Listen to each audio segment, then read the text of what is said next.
Hello, everybody. Welcome to our first HiBlock Demo Day. My name is Arif Kwang, and I'm the associate of Athena Ventures. Really excited to have you all here today. Before we get started, I want to give you a little bit about our layout of today. The entire show will be an hour and 50 minutes long. And what you're going to see today is after I'm done talking, each presenter will have 10 minutes to introduce their project and the latest developments, followed with 5 minutes of Q&A, and then another presenter, another pitch. There will be a questionnaire along the show, so please fill in the answer and remember to submit it at the end of the show. After the first presenter, I would like to kindly ask everybody to turn on your camera and let's take a picture. And after we have seen and heard from 7 of the founders, I'm going to come back and to say some parting words. Before we get into it all, there are some thank you that I want to make sure I call out today. So the first thing is, for those of you know or don't know, HiBlock is a data-driven platform that aims to connect startup founders with the right resources, including investors and service providers to support them to grow their goal journey. I want to thank all those members, those mentors and advisors out there that recommended us these wonderful projects to show you all. And I also want to thank all of you out here today, including startup founders, investors, exchanges, launchpads, market makers, and all other value-added participants to be here before Christmas. You guys are all in different time zones, and I appreciate all of you here to cheer with us for what these projects have achieved so far. So the last thing before we get into the first presenter is which I'm going to ask you, everybody viewing today. Many of you are founders. Most of you know founders. And what you probably know is building a company is extremely hard. There are a lot of ups and downs, and it's really, really hard. And so you're sitting today and you may be making a decision on whether you believe this company could be a thing or not, or whether you want to make investments, or what you think about the way that the pitch is. My ask of everybody there is to please think about one thing that you could help one company. So I'm going to pause there in a second so you can ingrain it in your brain. What is one thing that you could help one company? And with that, I'm really excited to bring you out the first introducer, Jeff Yi, the CEO of Airwaive. Airwaive is the marketplace connecting operators with sites and services to build wireless networks. Jeff, the stage is yours. Oh, great, thank you. So first off, happy holidays to everyone. I know we're only a few days from Christmas, so really appreciate everyone taking the time. So I'm Jeff Yi. I'm the CEO and co-founder of Airwaive, and Airwaive is an infrastructure project bringing broadband internet to people, but using wireless. And so before I get into the pitch deck, and I'll give you an overview of the Airwaive project, first just a quick background on myself and my experience in wireless. I've had the privilege of being in wireless data since the very beginning. I was a part of the team at AT&T that pioneered PocketNet, the first phone that connected to the internet using packet data. I've been a part of a handful of startups that built platforms that help developers write the first mobile applications and websites for mobile. And I've also been at ZTE, an equipment manufacturer and one of the largest patent holders for 5G. And so I've been working on 5G for about 5 or 6 years, which is, before it was even rolled out by wireless operators. And it was at that time when I led global product marketing for ZTE's terminal devices that I recognized the problem that 5G has. And so with that, I'm going to share my screen and then go, oops, I think you still have to enable me for screen sharing, please.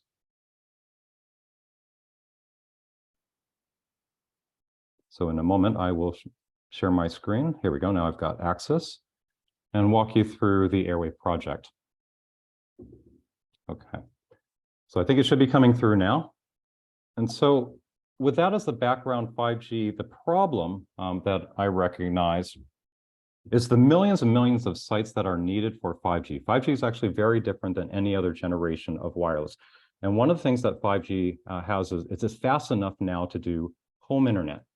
And if you look at broadband internet connection, half the people in the world, 4 billion people, still have no internet connection at home, broadband internet. And even of those that do, half it really only has one connection, typically the landline cable provider in most cases, and so it's a monopoly.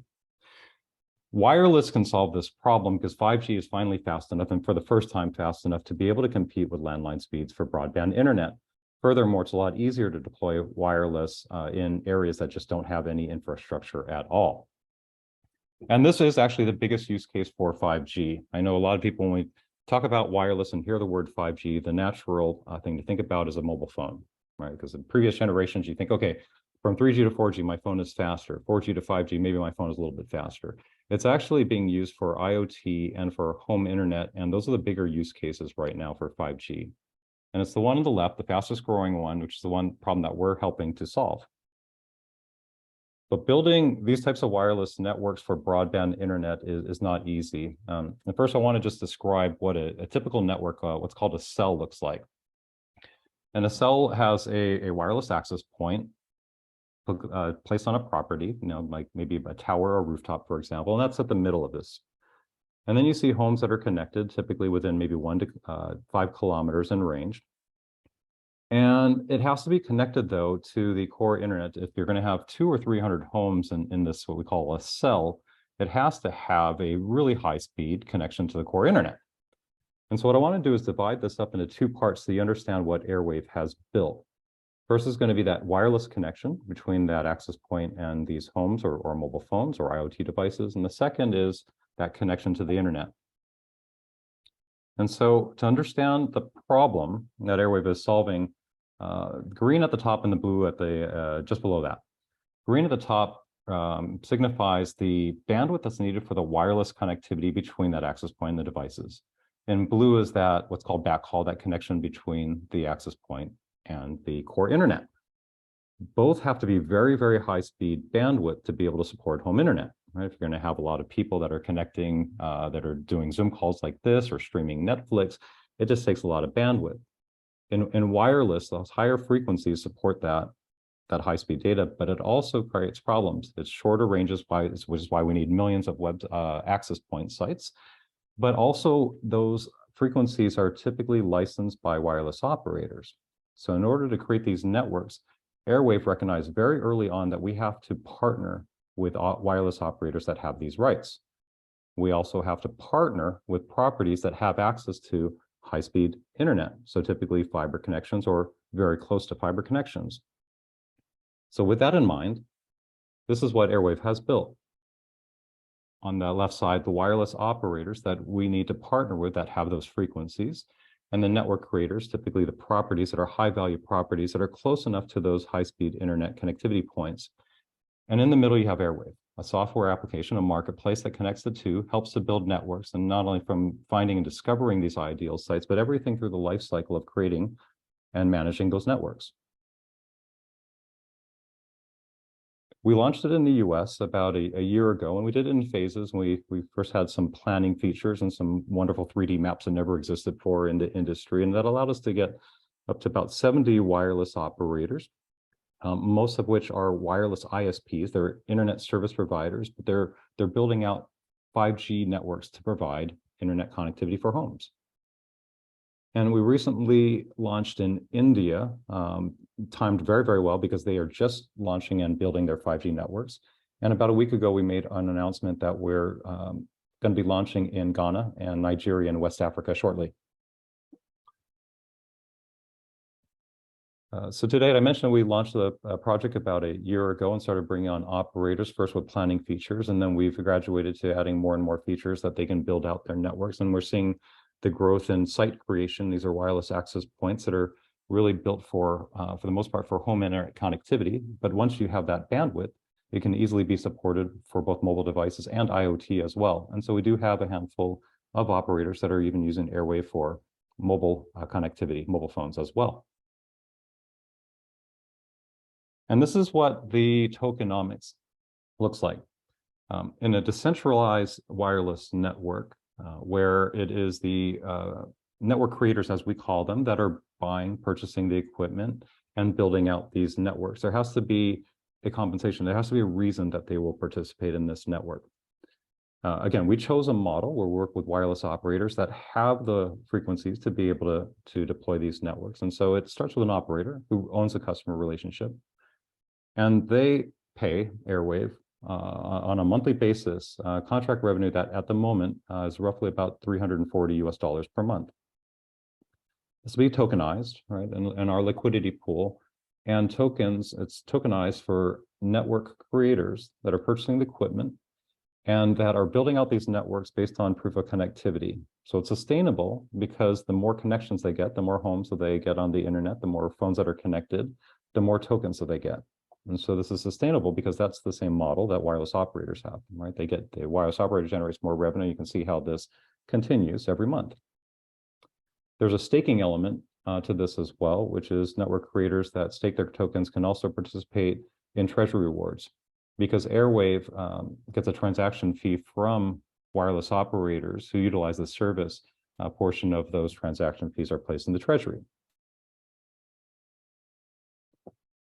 Now, our model is pretty simple, right? More sites and more contracts and more revenue per site. And so it really has two dimensions. As I mentioned earlier, we started in the US and we're building out our international strategy. Why? Because more sites around the world. As countries go 5G, that's ideal timing for us to go into a country and help them build. And so we have a strategy to get more sites. The second dimension is how we generate more revenue per site.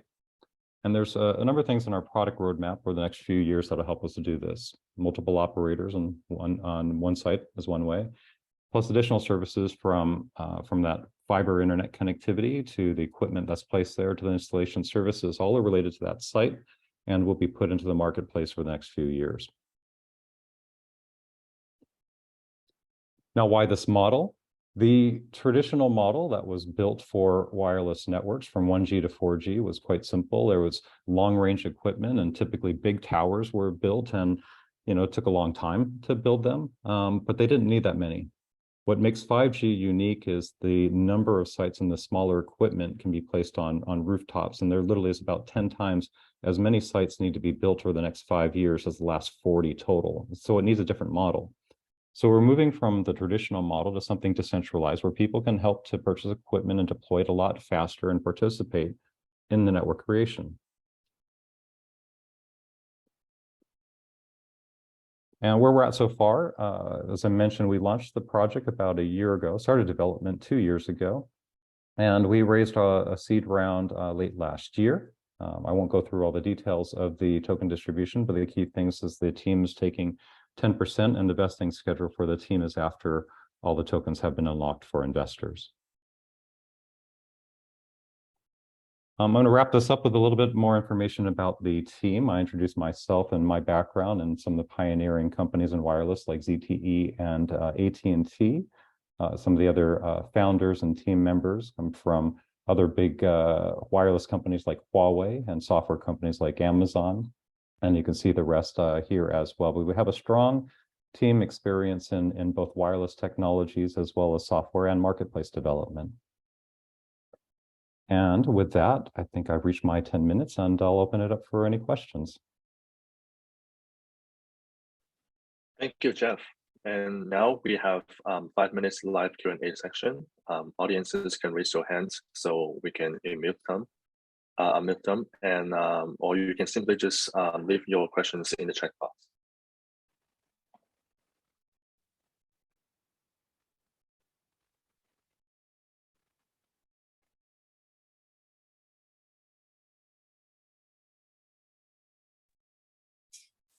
Sorry, Arif, I couldn't find the raise hand button.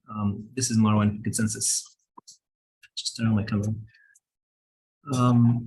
I couldn't catch the part where who are the operators? Like, how decentralized is the network? Are these actually supposed to be licensed network operators giving bandwidth, or this could be anybody and everybody participating in the network and being rewarded for their participation? So we're working with operators who typically have the end relationship with the customer. That's really defining the word for the operators.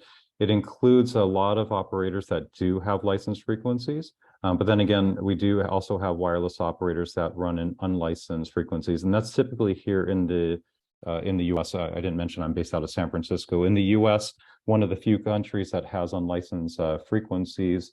And so you find Helium and Pollen, for example, deploying 5G networks here. We have a lot of the deployers for Helium, for Pollen, XNet, and now also World Mobile, utilizing our marketplace to be able to find ideal sites. So those are some examples of operators with unlicensed frequencies. Got it. So the relationship between you and these operators is a decentralized relationship where they will get rewarded in token, but the relationship between them and the end customer is a centralized relationship where the customers will have to get a contract essentially with them. Yeah, at this phase, we're not trying to reinvent everything where the wireless operator has an indirect relationship with the customer. That in this phase is not being changed. That will be fiat in their respective currencies in different countries. Got it. Thank you.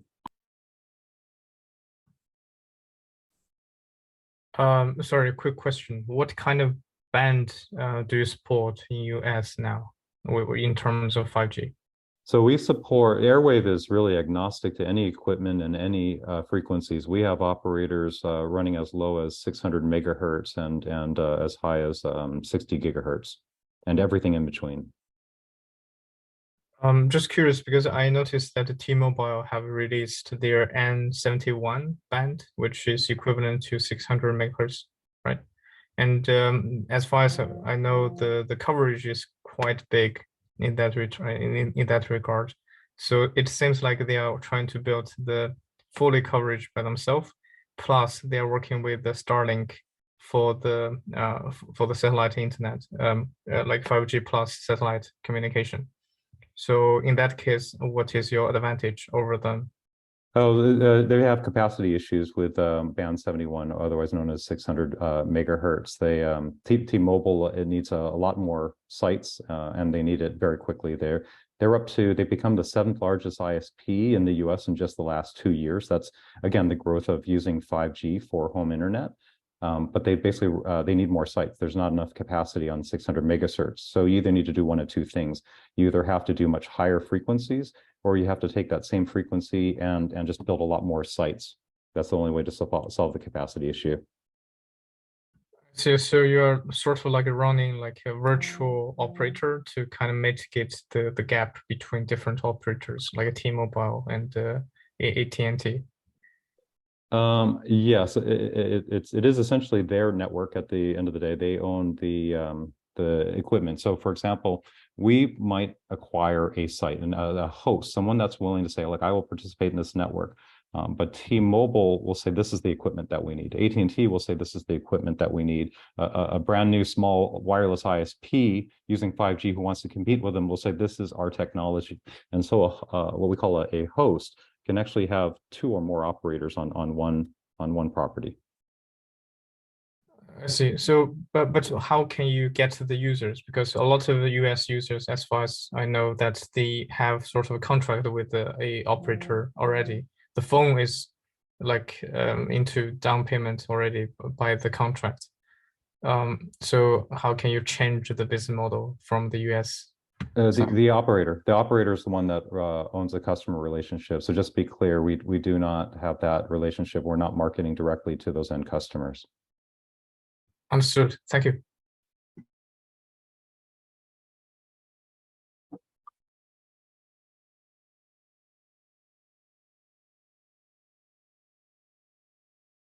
Okay, I guess there's no more questions. Should I turn it over to the next person? Yes, thank you, Jeff. Yeah, thank you. And again, happy holidays to everyone. So right now, I'm kindly ask everybody to turn on your camera right now. And let's take a picture of it. Perfect. All right. So I guess we're supposed to let bitsCrunch to present, but we're moving to next one. So the next project is GoGoPool. GoGoPool is a decentralized staking protocol for Avalanche subnets, helping create the WordPress moment for Web3 with app chains. So let's welcome the CEO, Steve Gates. Steve, the stage is yours. Hello, everybody. Can you see my slides okay? Yes, we can see that. We can see it. Cool. Amazing. Yes, thank you for inviting me to come on to speak. It's so awesome to see such a global group. This is my first kind of go at meeting everybody and talking to a lot of different people all around the globe, all in one spot about GoGoPool. So very cool to see everyone, very cool to see the faces, and thanks all for joining.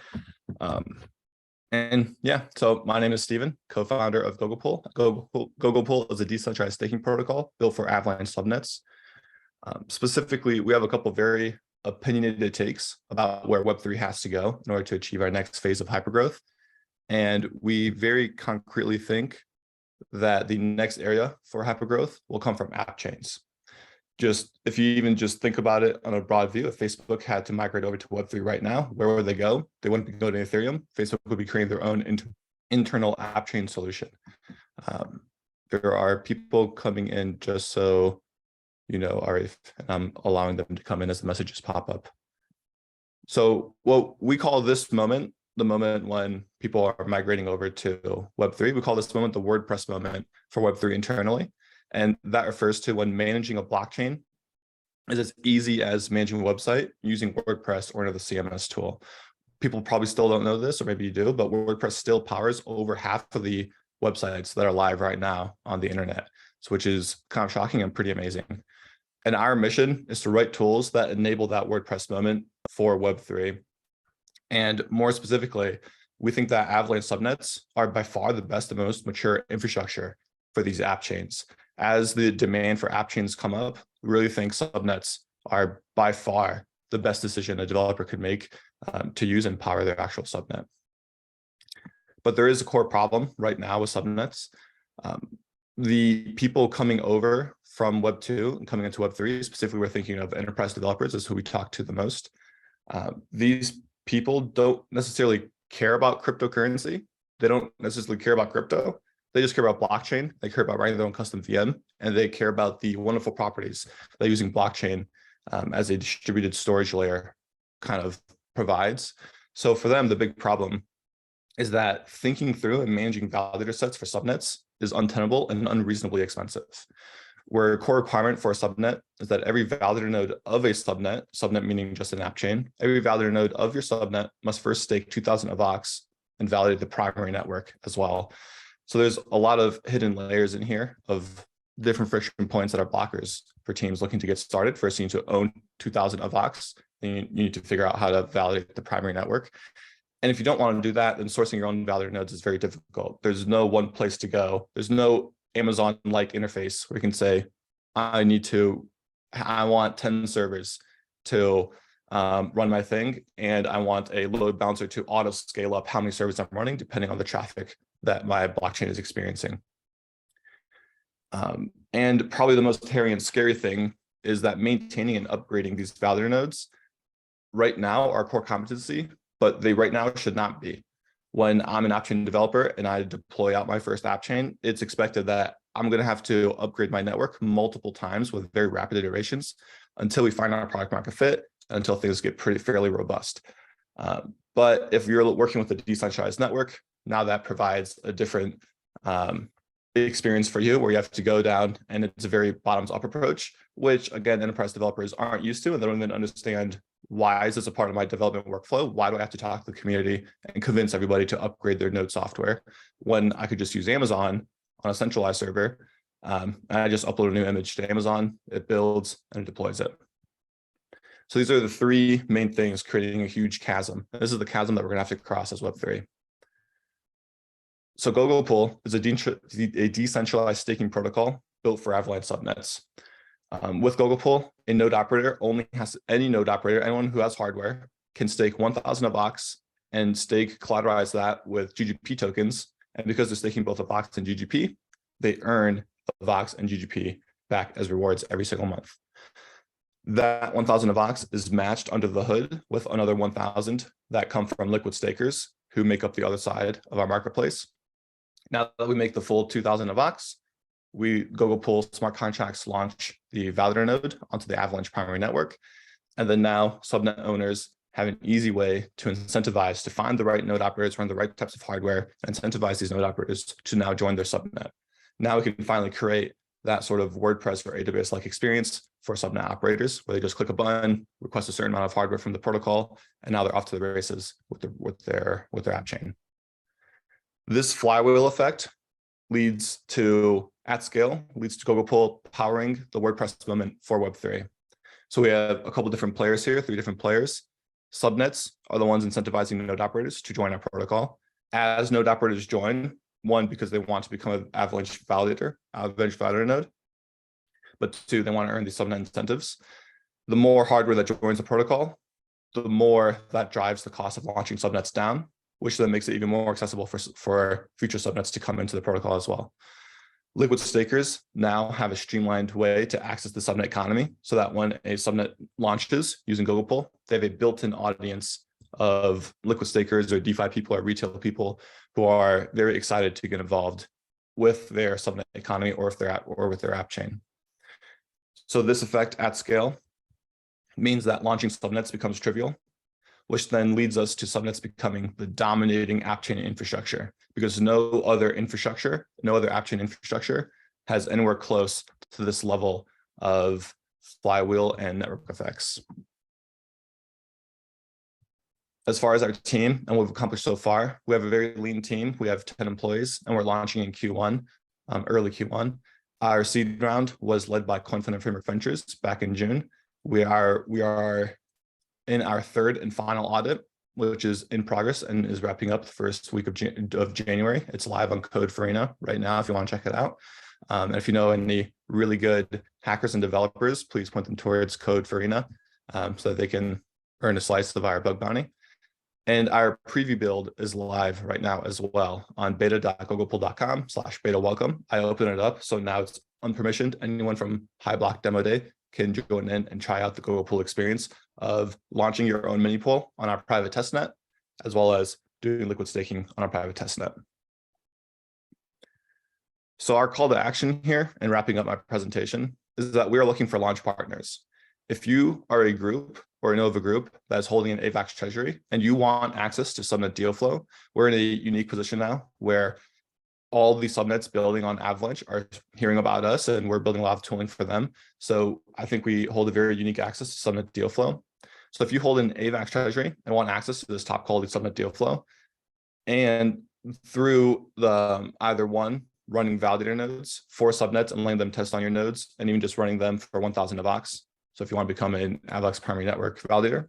And 2, if you're interested in staking AVAX for the liquid staking token, GGV AVAX, so that now you have a yield-bearing, interest-bearing token with the GGV AVAX token, please reach out. We're very much looking forward to meeting you and chatting with you. And I think there are a lot of very interesting partnerships that we can kind of creatively think of. Last call, please follow me on Twitter, STVNGTS, and then GoGoPool as well, at GoGoPool_. So with that, if we have any questions, happy to be available for the chat. Okay, thank you, Steve. So right now you have 5 minutes live Q&A session.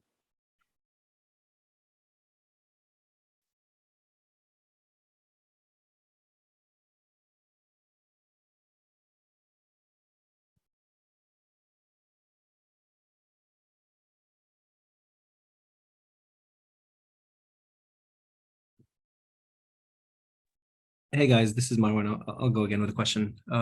So I think the idea is really cool. Yet there is a big dependency on the Avalanche growth, right? So how do you see the project portability to replicate the same model on other networks and other ecosystems? I mean, what's the multi-chain factor in the project? Yeah, we're not interested in multi-chain at all whatsoever. Going multi-chain with GoGoPool, that'll help out the first part of the flywheel, which is sure now it's cheaper to create validator nodes and do liquid staking on other networks. But we have zero interest in it. Like really, the deal here is we're here to create the next explosion of growth in Web3. And the way that's going to happen is through app chains. Subnets are by far, the hands down the best way to create, develop, launch, manage your app chain. Subnets exist on Avalanche. And the interesting thing about subnets is that the only way that GoGoPool is coupled to the growth of Avalanche is through the 2000 AVAX validator node requirement. So, but really, as long as people want to create their own app chains, they want to use subnets for creating their app chains. And subnets are a very low level primitive. They aren't coupled to the AVAX price. They're not coupled to the growth of the Avalanche primary network at all whatsoever. Subnets are 100% their own sovereign networks, their own sandbox where people can do whatever they want. Again, the only linking between a subnet and the growth of Avalanche is this requirement that every validator node of your subnet also has to be validating the primary network. And the reason for that, again, is not so much economic. It's, I mean, there's certainly that can create positive price action for the AVAX token, but really it's more of a technical one, where now, because everyone shares the same consensus algorithm, that's what allows for seamless interoperable swaps and permissionless subnets as well, because you can share validator sets. But yeah, in terms of going multi-chain, we're not interested whatsoever. We're here to make subnets great because we genuinely think that they're the best infrastructure for app chains. All right. So assume Avalanche will grow and everything is healthy here. How resilient is the project to Avalanche staking guidelines changing and Avalanche itself, actually the subnet itself, upgrading to different requirements in terms of like running your validators and the staking part? How would you evolve in that ecosystem? What evolves? Yeah. So this is what the AVA Labs team is building out right now. In terms of how resilient, so two questions there. How resilient is this project to the staking guidelines changing? The staking guidelines change based off of who has the biggest say, right? Just through consensus. AVA Labs themselves have said, and they haven't just changed the staking guidelines. And by the time that happens, right, the goal here is guess who, who's the biggest player on the validator node side, right? Who can have the biggest say and who can have the biggest sway. So I think there's good potential for us to at least help direct some of these changes because Avalanche is very, very community driven, even more so than other chains. And then second question, could you remind me what the second question was? Oh, for the staking requirements changing or hardware requirements changing for subnets, right? Yeah, so the business model today, if I understand correctly, it's built around how the staking requirements are defined within the Avalanche subnet ecosystem. And as networks evolve, like I want to understand. So all of it, 100% of our, even the 2000 AVAX and 1000 matching, all of that is configurable. Right now it's configurable by us, but it's all left to the settings and the smart contracts, which then turn the keys of the kingdom over to governance. And our intent is to spin up a DAO, and the DAO will be primarily made up of validator node operators and subnet operators. So that now we can help shepherd this community of figuring out, hey, what parameters for the protocol make the most sense, both for the Avalanche primary network, but also for us as validator nodes and for subnet operators. So everything is very tunable. Every single parameter in the protocol can be changed. And what I think it will happen for sure, in fact, the primitives are already getting released and getting rolled out in terms of network upgrades to the Avalanche network. So now there are tools being created, or rather we're creating tools that allow subnet operators to change the requirements of what they need from the protocol. Meaning, the most basic needs is 2000 AVAX and 80% uptime. That's what gets you in the protocol, and that's what gets you access to subnet deal flow. But if a subnet comes along that also dictates you also need to have a 90% uptime on these other 3 subnets, and you need to be KYC'd, and you need to be located in the US, we want the primitives, we want to have the tooling that can take advantage of these primitives so that subnet operators can define that, because I think app chains will be immensely diverse, right? They're not going to all have the same requirements. So we're definitely looking to support that. Thank you. Well, just I've received some questions in public and private. So let me see. So what about subnet from Polygon? Do you have data to back that AVAX is the strongest in terms of TAM? That AVAX is the strongest for TAM, meaning Avalanche subnets have the largest total addressable market? Because I would say that Supernets and Polygon Edge share the same TAM with subnets, except subnets are slightly larger. So there are some technical requirements for Polygon Edge, and then the migration over to their supernets, which, as far as I understand, isn't out yet, or it's not really usable in mainnet yet. But those are all centralized node operators. You have to use the Matic token. You know, you use like Tendermint consensus. For Avalanche subnets, like honestly, I think the technology is just strictly superior, where you can use your own token. You can use whatever token you want, or no token at all in your subnet. You can use whatever validator node operators you want on the subnet as well. There's an extremely clear path to subnet interoperability. So yeah, I don't know if the person wants to hop on and dive in a little bit deeper. I just want to make sure I'm understanding the question correctly. No, that answered my questions. Thank you very much, Stephen. That was Ben from Consensys. Cool. Okay, thank you for all the questions, and thank you, Steve. Cool. So moving on to our next project, bitsCrunch is into NFT forensics and analytics. bitsCrunch secures the NFT ecosystem by tackling wash trading, copy minting, and check price inflation. So let's welcome Vijay Maharajan, the CEO of bitsCrunch. Hey, hi, thanks for having me here. This is Vijay, founder and CEO of bitsCrunch. Glad to be here at the fag end of the year. Looks like founders and builders don't have the luxury of holiday season, whereas we just keep building things. And thanks for having bitsCrunch and me in the session. So I would like to share the presentation. Just a second.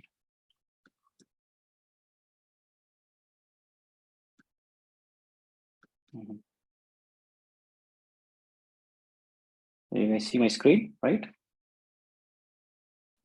Yes, we can see it. Okay, yeah.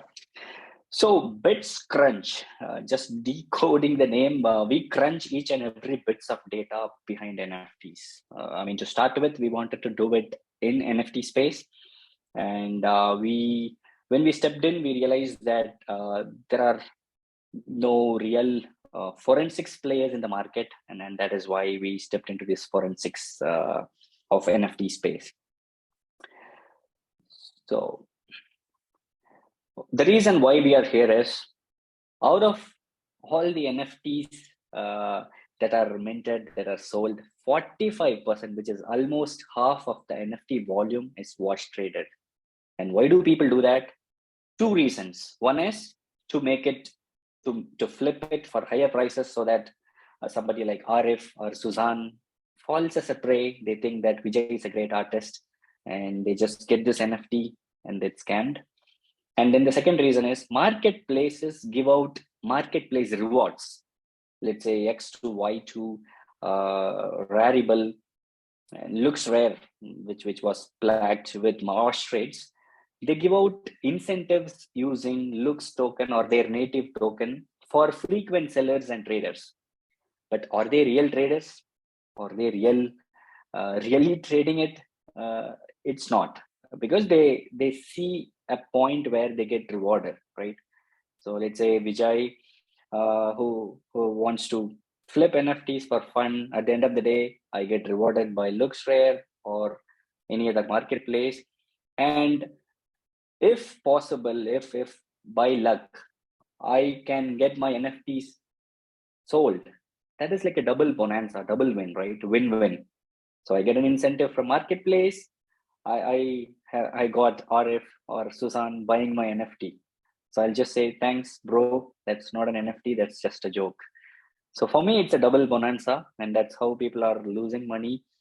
And my dad is a police, so we are doing this NFT police here in this space, and I'm glad to be in a space where we are right now.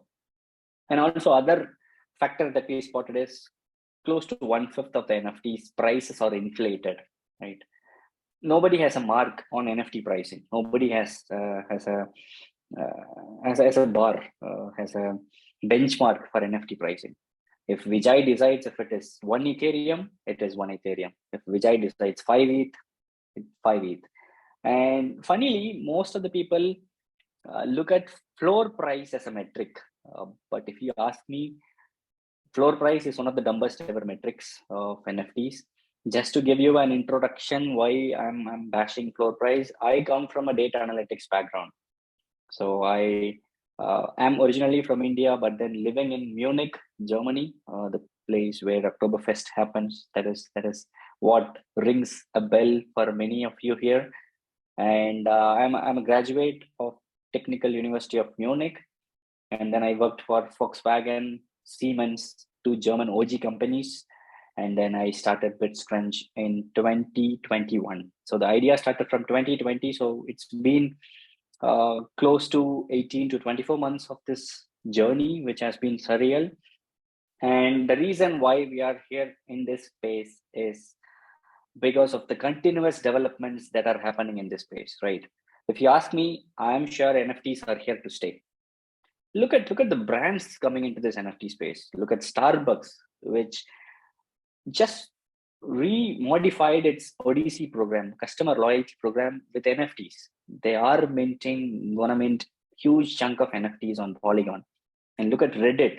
Even during this bearish market conditions, Reddit is making a lot of noise, making a lot of sales on NFTs. And then we have MasterCard. Just for your information, MasterCard is one of our partners and customers. We work with MasterCard.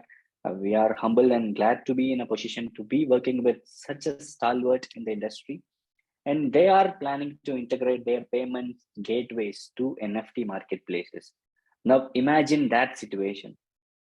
Every NFT marketplace in the next few years, let's say OpenSea, Magic Eden, Rarible, Nifty Gateway, Mintable, whoever it is, they will have this section called MasterCard, Pay with MasterCard.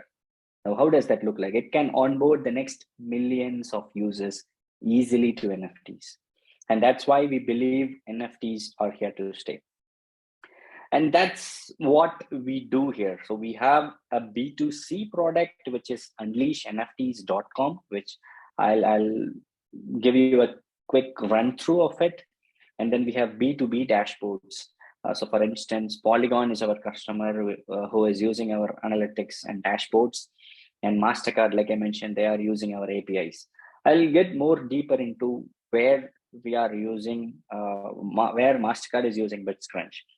So we have dashboards, B2B dashboards. We have B2C dashboard, which is Unleash NFTs, which is already live. We have published a beta version, but trust me, once I give you the walkthrough, you will see that it's more than a beta already. And then how do we detect wash trading? Okay, wash trading happens in this space, and how does bitsCrunch detect that or stop that?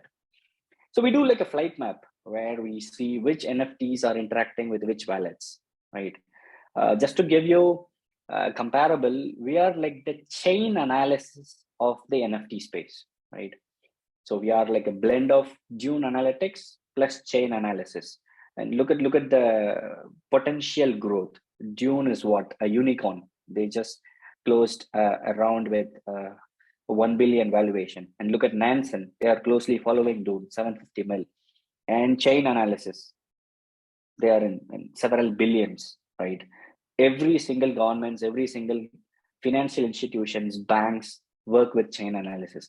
And that's what our motto is as well. We want to work with German governments. We want to work with different governments, financial institutions. And now with the MasterCard partnership maturing into the pilot phase early next year, I'm sure to close Visa, PayPal, Stripe, Klarna, and others that follows. And who is our target audience? NFT marketplaces, right? So we give NFT marketplaces sanctioned list of wallet addresses that are involved in wash trading. We tell marketplaces which are the blacklist wallets, right? And they can actually control their wash trading, and they can actually be true to their community, right? NFT FOMO, I guess it's pretty much gone, right? Most of the FOMO has been put to rest now, and now is the time where people want to understand which NFTs to go for, which NFTs to buy. And NFT lending protocols like Pine Protocol, Pandora Finance, and other finances, they need to know the fair price of NFTs. And that's what we also built at bitsCrunch. And then like you and me, RF, and Vijay's and Susan's, like traders, artists, or collectors, you need bitsCrunch. I'll show you why the B2C product. And then we do IP protection for brands. Let's say if Vijay is misusing Adidas logo on my personal NFTs and selling it for free or selling it for a price on OpenSea, and we can actually prevent that IP protection. Because look, if somebody prints an Adidas t-shirt, in the real world, I cannot go there and find who did that, right? Because in real world, the connection is difficult. But on blockchain, it's possible, and we are able to help out brands in IP protection. And then VCs, we help VCs in determining the valuations of NFT projects.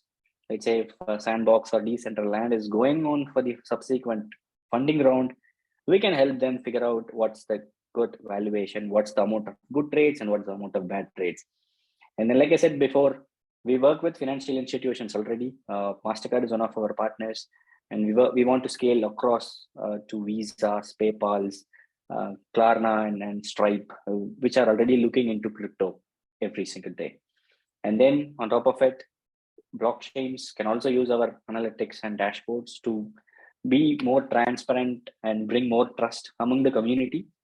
So we are live already on 3 chains: Ethereum, Polygon, and AVAX. And just to give you who the backers that we have got an amazing lineup. I mean, I bet that this is a lineup that every startup would dream about. So we have Coinbase Ventures, Animoca Brands, Polygon, Crypto.com, Chainlink, Hashkey Capital, Gate Labs, Borderless Capital, Shima, Morningstar Ventures, and a few more. So the amazing lineup adds a lot of value to us. So thank you all the backers. I also noticed some of you attending this session, and would now like to show a glimpse of what we are doing. So you see my screen, right? The window, the tab. Maybe Arif, you can nod the head. Yes, I can see it. Yeah, perfect. Yeah. Okay, so that's the B2C product that we were talking about. It's powered by bitsCrunch, and there, once you go, it is already live. Everybody can see that. And if you go to any beautiful visualization tile here, it just pops up a beautiful window out there where you see top 100 NFTs by volume, by market cap or sales. You can play around with these metrics and you can see tiles swapping. So that means this is the first and this is the 100th. And you can also play around with the time ranges here. As you could see, 30 days, 24 hours. What was the top 100 NFTs by sales in 24 hours? And if you exit and then go below, you see it. You see the top 10 popular collections. Again, you have metrics to play around. I don't want to bore playing around the same. We have top 5 rising NFTs, and that's our USP. So we are going to list potential wash traded collections. And the reason why it is blurred is we are from Munich. Unfortunately, we have to abide by the GDPR laws. So legal team is currently working on it. And these are individual NFTs. What are the top 10 individual NFTs that topped the charts over the last 7 days? And towards the right top, you see the market report section. That is beautiful. That is something that I'm really proud that the team has achieved. So right now, NFT market reports are generated once in a quarter. Maybe you can give me NFT reports that are generated every day, but we do it at a granularity of 24 hours, where a user could see what is the transaction looking like in over the last 24 hours. And at the same time, market cap has decreased 2% and traders have dropped 5% over the last 24 hours. And if you go below, you have a lot of beautiful metrics. You could see unique NFT traders over the last 24 hours. 50,000 people are trading NFTs. And over the last 30 days, it's 500,000 people. And like I mentioned, that's the beautiful part. we are live across 3 chains: ETH, Polygon, and AVAX. And we are not closing in here. We are already indexing Solana so that we are not just EVM based. We would also want to move beyond EVM based chains. So we are indexing Solana and Binance right now. You can expect that to go live probably in Q1. We are expecting it to go live somewhere around the end of February. And you have wash trading volume in here, and you have a dedicated tab for wash trading. You just play around and look at the API responses in here. It is usually very fast. And this section, top collections, is where it's like a coin market cap or coin gecko for NFTs. And here you can dig deeper onto collection levels. A user can see what's happening with Azuki and what's happening with the last 24 hours. 140 transactions have happened in Azuki. And then a user could see the market cap, price, average price of it, and the number of holders, and so on. So in the subsequent versions, a user will be able to dig deeper onto individual NFTs. So that is probably going live in Q1, where you and me can decide which NFT is a good investment, right? Which particular NFT? Is it Bored Apes, which is a good investment? Bored Ape 5626 is a good one, or Bored Ape 2530 is a good one. That level of NFT analytics is what we provide. And that's pretty much it. And we have the APIs live. As you can see here, our APIs are live across 3 chains: ETH, Polygon, and AVAX. We provide APIs on a blockchain level, 3 chains, on a market level, marketplace level. So if you want to dig deeper into what Magic Eden is doing, what OpenSea is doing, we could check that collection level, individual NFT level, and each wallet level. So that's where we are heading. And with the MasterCard thing that I mentioned, it was in a POC this year, and we are moving. So I'm really glad and humble to be one of the 2 startups that they picked. One is Denmark Spin and Germany's bitsCrunch. And what we are doing is we are providing the security layer for MasterCard. Let's say if Vijay lives in Germany, goes to South Korea for an event, for a crypto event, and if I swipe my credit card there, I get an instant alert from the bank, right? Hey, this looks suspicious. Similarly, we are going to provide that security alert when somebody buys NFTs using MasterCard payment gateway. So that is on cards. MasterCard, along with MasterCard, we are partnering with Mintable and Nifty Gateway in the new year, and we are going to work on a pilot phase. So the APIs are already live on Chainlink. So our APIs are live across 3 chains. You can pull our APIs from Chainlink ecosystem. And we also partnered with Cointelegraph recently to create global alliance for NFT analytics and forensics. So they are going to they are going to white label our B2C product. And yeah, that's pretty much it. And if you want to get in touch with us, and if you have any questions, please feel free to ask me. Thanks. Thank you, Vijay. So since well, you have exceeded the time, so we won't be able to have provided the live questions right now, but audiences can leave your questions in the chat box or send us in private, and we will send you some of the feedbacks after the show. Sure. Thank you, Vijay. Pleasure. Thanks a lot. Bye.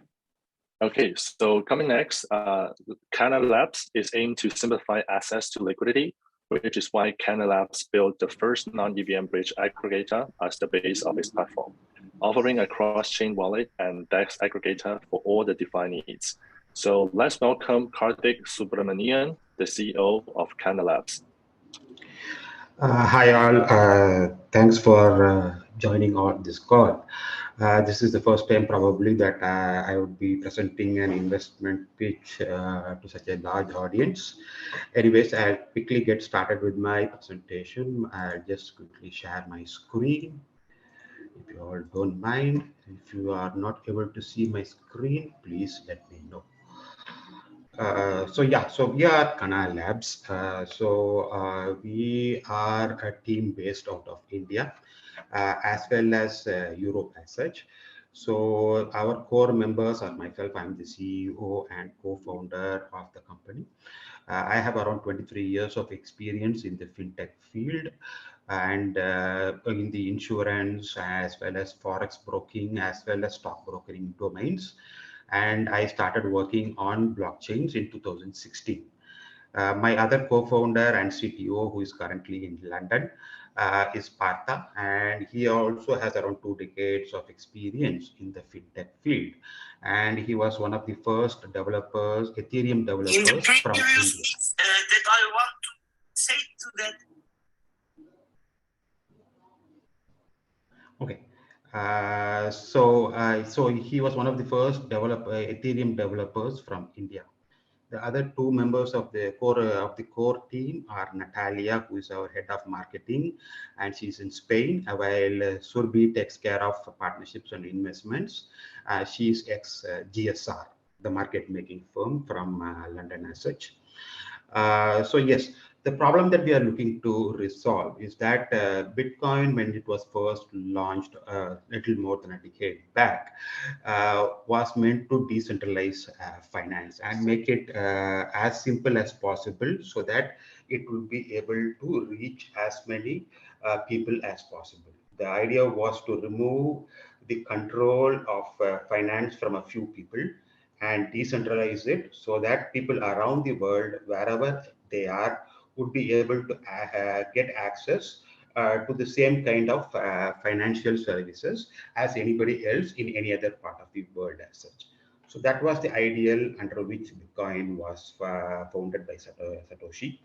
But over the last couple of years, though there has been massive progress in the DeFi world, what it has also led to is that it has basically complicated the access of DeFi to a lot of people.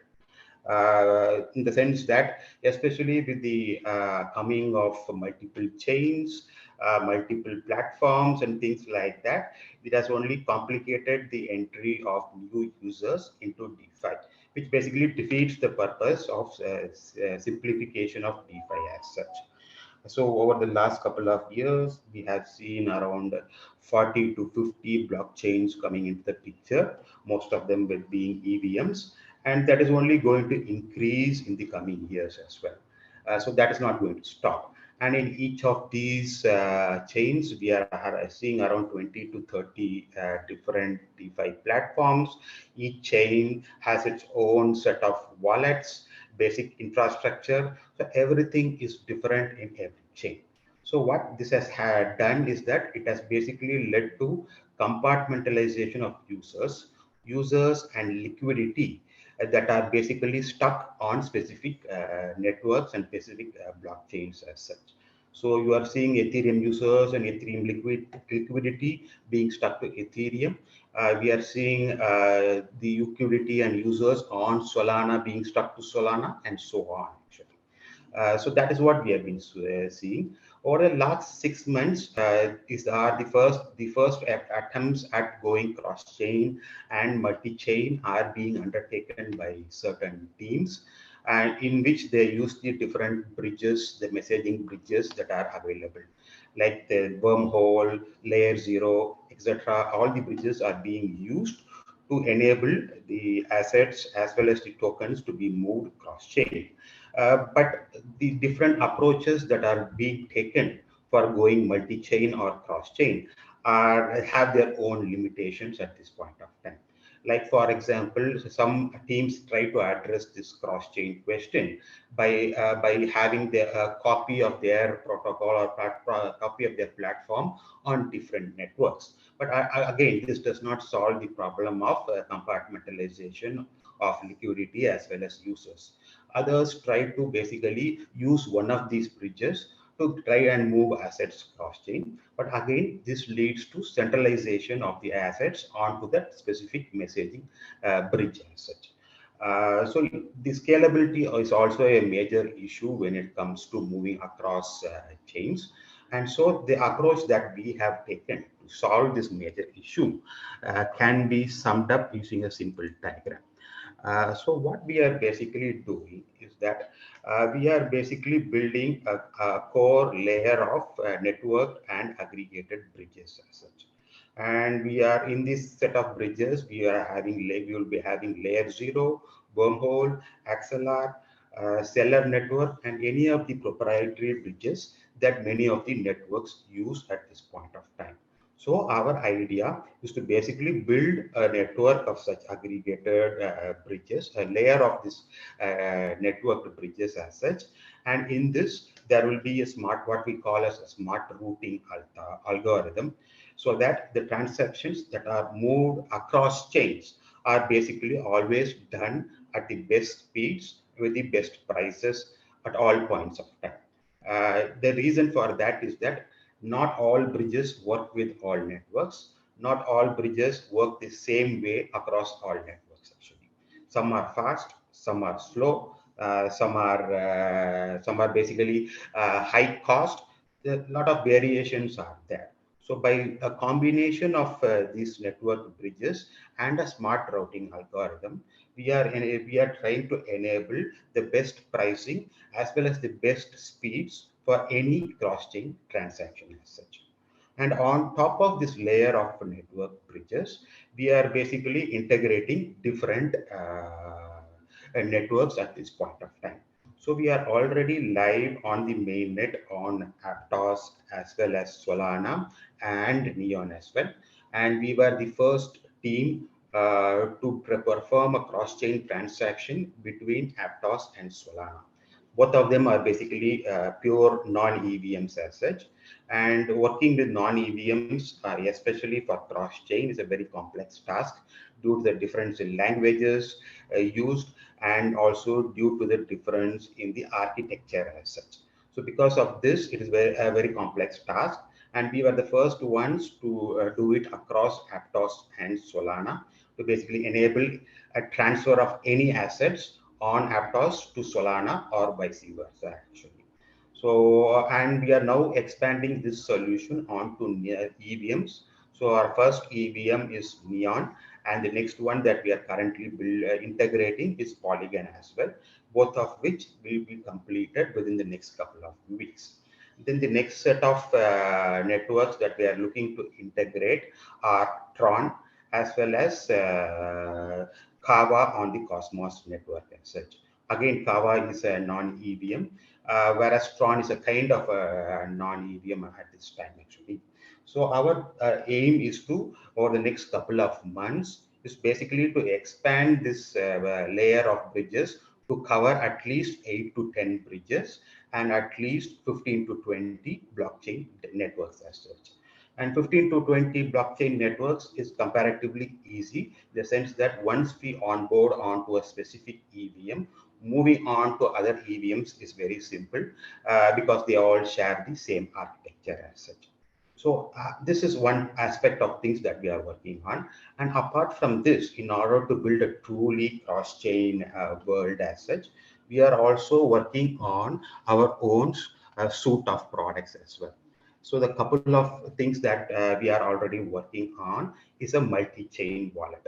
The reason for working on this multi-chain wallet, and there are so many wallets already out there, is that none of them are built for cross-chain transactions as such. They are multi-chain. So if you have an Ethereum token, it will sit on Ethereum in that wallet actually. And if you have a Solana token, it will sit on the Solana wallet on that specific multi-chain wallet.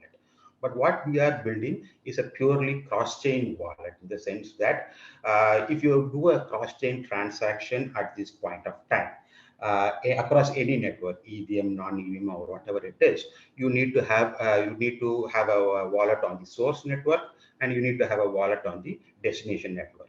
You have to sign the transactions 2 or 3 times on the source network as a user, and you have to sign the transactions again 2 or 3 times on the destination network. This is a very difficult and complex user experience, and we want to simplify that by building our own multi-chain wallet, which will basically reduce the number of transactions and reduce the number of user confirmations across networks to just one actually. So irrespective of which network, the destination network or the source network, the number of user confirmations will be reduced to one. So it will greatly improve the user experience, especially for new users who do not have a basic understanding of why they are making so many transactions and why they are supposed to sign these transactions so many times as such. And the other product that we are already having live, as I told you, between Aptos and Solana is a cross-chain swap, wherein the users can basically swap between any token on the on one network to any token on the other network as well. So this is already live on the mainnet. We are getting a decent transaction or traction of around 1,000 transactions per day on this actually at this point of time. And as we expand into the different networks and as we continue to build out the different features, and along with our marketing go-to-market strategy, we believe we will be able to achieve a lot more traction in the coming days. So this is basically our the core of our product as such, wherein we are trying to simplify the DeFi access and try to basically hide all the complex functionality within the different bridges and within the different networks, so that for the user they are able to see only the very simple transaction that they are used to in the Web2 world. Our target market is not just retail users. We are also onboarding different dApps from different platforms onto our platform, basically from different networks onto our platform. Because for them, if they are building on a single network at this point of time, say they are building on Polygon, it is very easy for them to access liquidity as well as users from different networks just by integrating our SDK as such. And likewise, if they are already building it out on different networks and is using a specific bridge, by onboarding onto our platform, they will get aggregated pricing using our smart routing algorithm, which means that they will be able to save a lot on the transaction time as well as the transaction fees as well. So around six different dApps have already onboarded onto our platform over the last couple of weeks, and they include a couple of wallets on Aptos who are basically using our cross-chain, are basically using our swap engine. And it also includes yield farming platforms as well as yield vaults as well, because they see the most advantage in this, because by using our SDK, they will be able to go in search of additional higher yields across multiple networks. And they are then not restricted to looking for yields within the same network or that they are on actually. So by basically onboarding onto our platform, yield vault or a yield farming platform on Polygon can now basically try to do staking on a different network, can try to do a lending or borrowing on a different blockchain network. So the number of use cases and then becomes basically gets multiplied several times actually.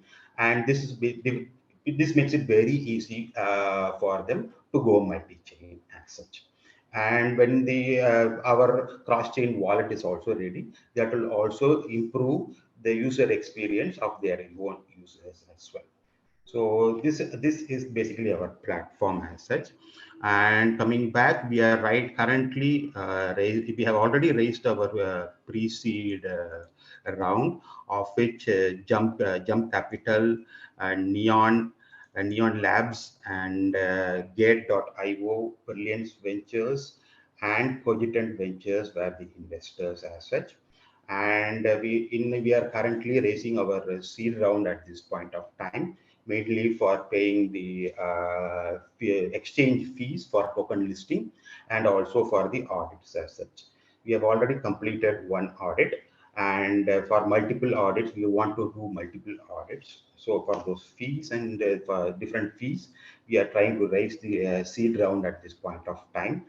We have also received a grant from Neon Labs already, and we are about to get another grant from another network, which I cannot name at this point of time because it is just an oral guarantee at this point of time. But what it shows is that those networks also believe that we can bring them different users from different networks, as well as liquidity for them from different networks as such. So with that, I end my presentation. If you have any questions, please let me know. Thank you, Kartik. Because of the time, we will just allow one question.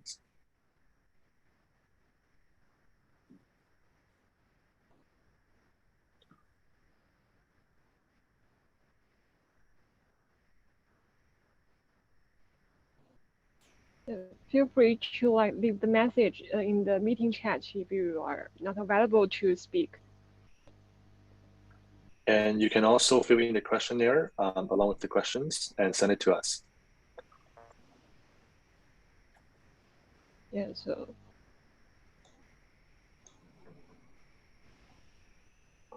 Okay, I guess we should move on to next project. So Okay. The next project is Openfabric. Openfabric is a decentralized layer 1 AI platform. And so let's welcome CEO of Openfabric, Andrea Tara. Thank you very much for having me here. It's a really cool event, especially having so much people online. So I am Andrea Tara, I'm the CEO of Openfabric, and today I'm going to present you what we're working on and what is our vision. I will share my screen. So I guess you currently see my screen. So I'm here to present you about Openfabric, and especially to present you the vision, because the vision is harder to be presenting in a text word. So that's why our core idea, it's about basically democratizing AI, and we guess that the only way to do that is by using the decentralized means.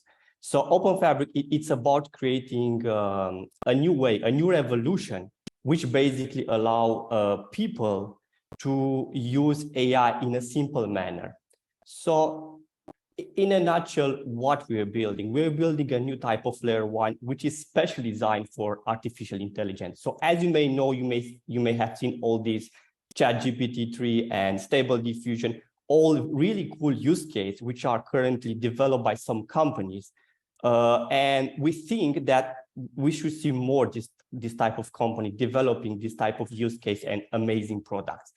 And right now, one of the biggest problem is it's kind of expensive, really fragmented, and is basically controlled by the big company. And we're here to change that. We're here to provide a new ecosystem, a new way that basically will let people to use and develop AI application more easily, but also to consume those AI applications, because right now AI is super technical, super hard to understand, and really hard to use. So what is our solution? We're currently building what we call a planetary scale network, which is going to fuel up the new AI economy. So in the way we're building that, for the end user, it won't be necessary any kind of technical knowledge or advanced infrastructure to use it.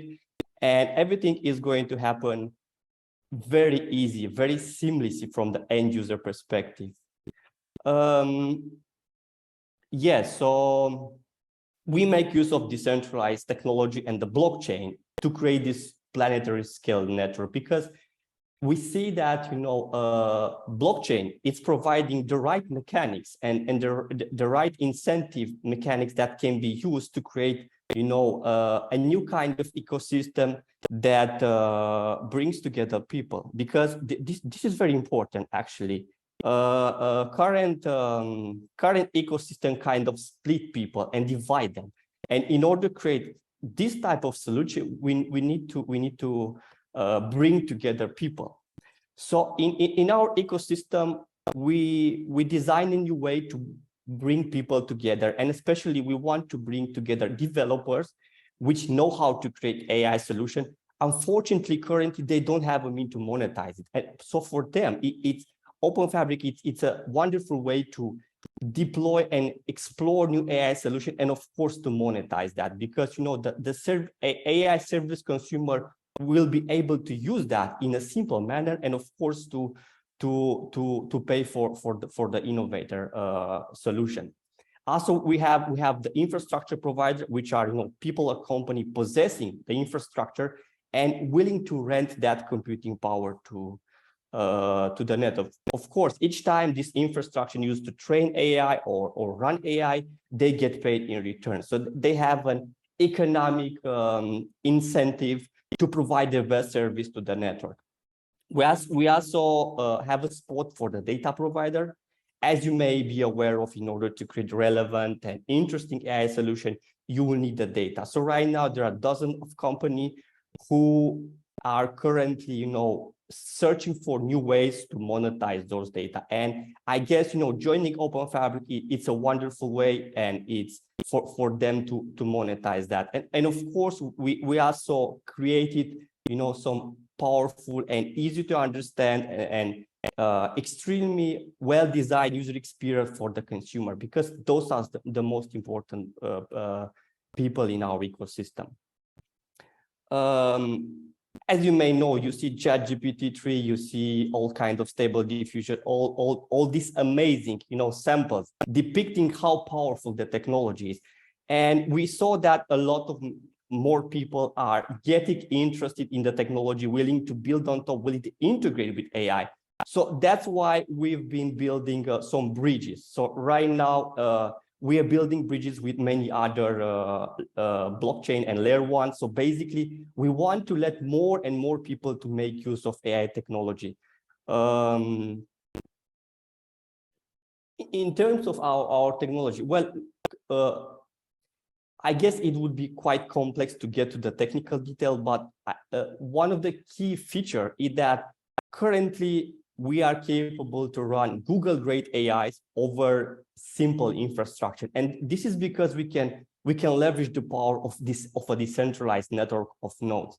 So we have some key innovation of our platform, which is something that we call DOS, this decentralized operating system, that watch out for the execution and for the right operating of the network. We have some trusted execution environment, but on top of that, we are also building a way to let people consume the technology, because I guess this is the hardest part, to create an easy way for people to understand and use the technology. So I'm going to show you here just a few screenshot of the upcoming public testnet. So what you're seeing here is something called AI Explorer. So we created a smooth user experience that allow users to use and consume AI service in a natural way. We think this is the only way to make the technology more available and to let people embrace it. Beside the Explorer, we are also creating a wallet, which is basically a way for people actually to pay for the AI service, to do transaction and do interact with the ecosystem.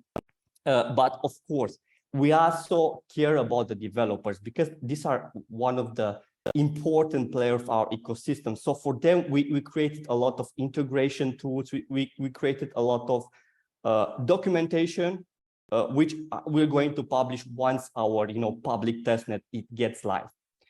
In terms of our economy, so basically our entire ecosystem, it has its own economy, because it is more just about the technology. It's also about creating a technology, a way for the people to basically exchange value. So our ecosystem has a built-in token, which basically is going to be used to do all the payments and as a means of exchange, and of course to create the right incentive. So in terms of our raising, we closed our seed round, and now we open our private sale.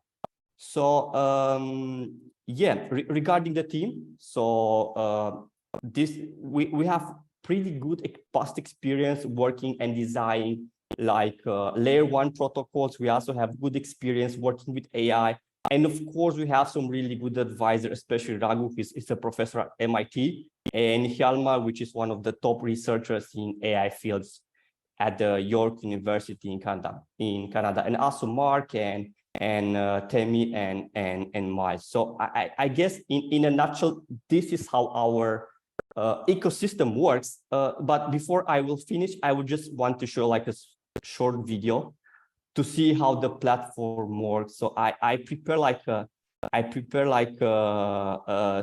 video for you to see the platform in action. So here is just a simple example, showcase you like something that we call an AI NFT generator, but basically it's an AI which is capable to generate an image starting from a text.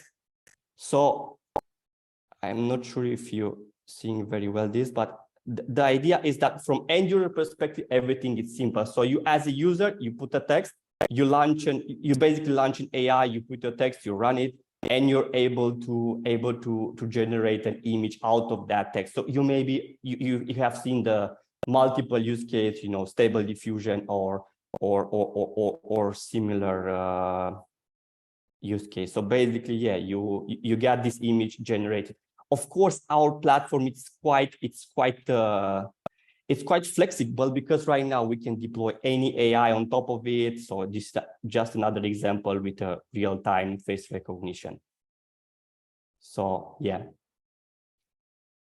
I guess if you have more, if you have any question, I'm here to answer them. Thank you, Andre.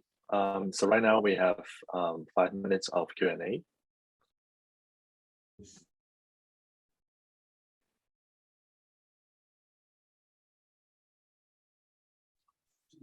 So is it able to for us to use this AI service in a progressive way? Like we generate the image, is it possible for us to like alter our description and regenerate the image, like something like that?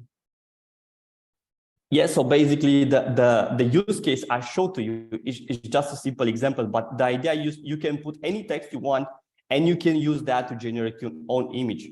So just imagine the metaverse. Right now, metaverse is getting more and more advanced. However, it's going to need a lot of content. And I guess for the people to generate all that, manually, it's going to be quite complex. So I guess, AI will be the key tool to generate all the, crazy amount of content that is going to be required by metaverse. So basically right now we are capable to deploy any AI, like, generative art, like generative image, videos, even 3D model generator on top of Openfabric. And this can be basically consumed by everyone because, since we're using a much simplified infrastructure to run these, amazing, algorithms, we can open the doors to a lot more people. More and more people can make use of this amazing technology. So yeah, I guess in a nutshell, if you're changing the text, you can generate another image. So it's up to the creator. So right now, the creative process, it's about putting the right prompts to get the right output back. So is there a way to like let the different AI frameworks to work in a collaborative manner, like text for text, image for image, something like that? Yeah, so basically we have another key feature.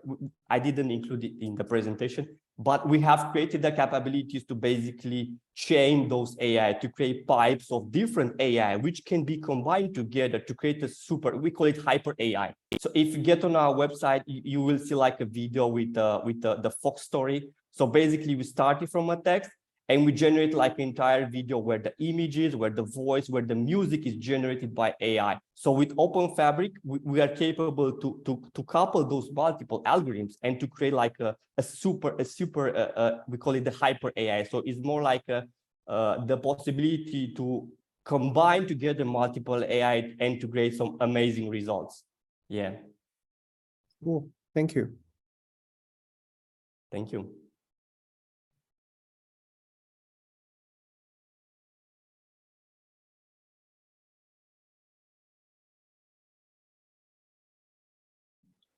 I've got some questions in private. So who are your target partners? So right now, we've built many bridges with other blockchains. So the idea is that we want to let people which are deploying, dApps on other ecosystem to be able to integrate AI functionality at the smart contract level. So the idea is that we currently, if you go on our website and you go on YouTube, you will see some demos, how we did it with Polygon, how we did it with Avalanche, with other EVM compliant chain. So the idea is that people right now can integrate, calls to AI application from their smart contracts. And this is it's super powerful, because until right now, your smart contracts were about, moving some values and checking some things. But now you can actually, through Openfabric, you can actually integrate intelligence at your smart contract level. So we are really open to create partnership and integration with people willing to make use of AI technology in their products, in their project, in the things they're doing, because we are more about opening the AI technology, not keep it closed at the centralized level, learn to create bridges with many these people and projects. So yeah, we are more than happy to connect and collaborate with people interested in integrating AI on their products or things they're doing. Okay, and do you have any plans to issue token in the future?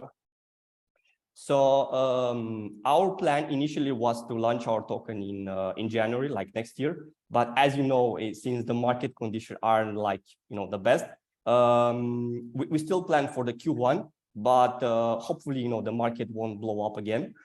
But yeah, this is the plan. We want to release our token in first quarter this new year. Okay.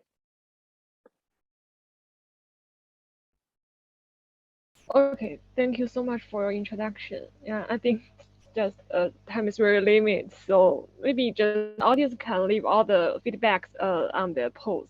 Yeah, so we will get back to you later. Okay, thank you so much for your speech. Okay. Thank you very much. Thank you. Okay, moving on. Let's welcome the founder and CEO of Swell Network, Daniel Dizon. Swell Network is a liquid staking protocol for Ethereum. Great, thank you so much, Arif. Hello everyone, my name is Daniel. I'm the founder and CEO of Swell Network. Thank you, HiBlock and Athena Ventures for putting together this event, and yeah, very, very excited to share this opportunity with you. So in a nutshell, we are Swell Network. We're a next generation Ethereum liquid staking protocol, and I'll get right into the presentation. So we are currently in the process of raising a private round after completing a seed round earlier this year. Some recent milestones which we've achieved as a staking protocol is we've partnered with various leading verified node operators such as Instone's Blockscape, Kiln, and many of the leading institutional node runners in the space. We've landed on a design that we think is going to be quite compelling for stakers and the broader Ethereum ecosystem at large. We've completed multiple smart contract audits, which have also included OPSEC as well as runtime verification. And we also have a planned bug bounty, which is slated to commence early next year. We have various integrations as well, which we've also delivered on, including the first chain link proof of reserve for a liquid staking derivative, which we think is increasingly important around in ensuring transparency and on-chain verification of asset-backed liquid staking derivatives. And we have very strategic partnerships as well that we've since crystallized and will continue to build upon. The current backers for Swell include Framework Ventures, Apollo Capital, IOSG, Maven 11, as well as other funds and angels such as Mount Cuban, Bankless, and founders of DeFi protocols like Synthetics and Balancer. And that's effectively some of the key highlights. In terms of us as a protocol, just at a high level overview, so we're permissionless, we're non-custodial, and the key word here is we're liquid. We think that the Ethereum LSD or these LSDs will be a really critical primitive for DeFi and just the future of Web3 more broadly. In addition to that, we do believe that we have the foundation to really offer quite a compelling solution when we do look to reopen our staking deposits circa late Q1 next year. On top of that, we also have effectively vaults within our protocol, so people can earn yield through the native Ethereum rewards, but also through DeFi, utilizing their LSDs as collateral in DeFi and that sort of thing. We have various other technological integrations as well planned down the pipe. And we also have a white label liquid staking protocol that we're currently testing with some partners in a private beta at the moment.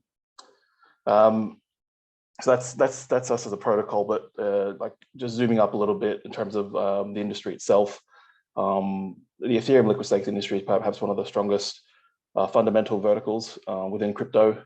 There's a couple key things here. Your opportunity size is continuing to grow. We have increased rewards following off the back of the successful merge in mid-September of this year through the flow of MEV and transaction fees as well, which has effectively nearly doubled the rate of return from Ethereum rewards. We're also expecting more and more ETH to be staked over the coming months, particularly with the Shanghai upgrade being announced for circa March next year, which will enable withdrawals, which will effectively de-risk staking overall. And there's a whole bunch of other things there as well as regards to our industry, but I'm just conscious of time. And then so in terms of the overall mechanism design and how we're differentiated from our competitors. So the way to think about Swell would be that we're, in addition to being a liquid staking protocol, we're also a place where you can also optimize your yield. So in addition to offering Ethereum rewards by issuance, MEV, and transaction fees, we also can tap into other DeFi protocols as well, like Balancer and Aura, Curve and Convex, and that sort of thing. So we are really designed for liquidity, composability, and simplicity. At the end of the day, we have a diversified set of both verified and independent operators. And again, we are completely non-custodial as well as being permissionless. And here are some of the, there you can see some of the names that we've been audited by, Runtime Verification, Sigma Prime, and others. In terms of the UX for the dApp, it's very simple. You come to the dApp, you stake your ETH, in return you will receive an LSD, which we issue, which is Swell ETH or SWEETH. And then that is then your representation of ETH stake on Beacon Chain, and then you can go ahead and deposit that into a vault and then further compound your yield. Very, very simple. In terms of like competition differentiation, the primary competitors are, broadly speaking, permissionless staking pools like Rocket Pool, permission staking pools like Lido, and also centralized exchanges like Kraken and Coinbase and that sort of thing.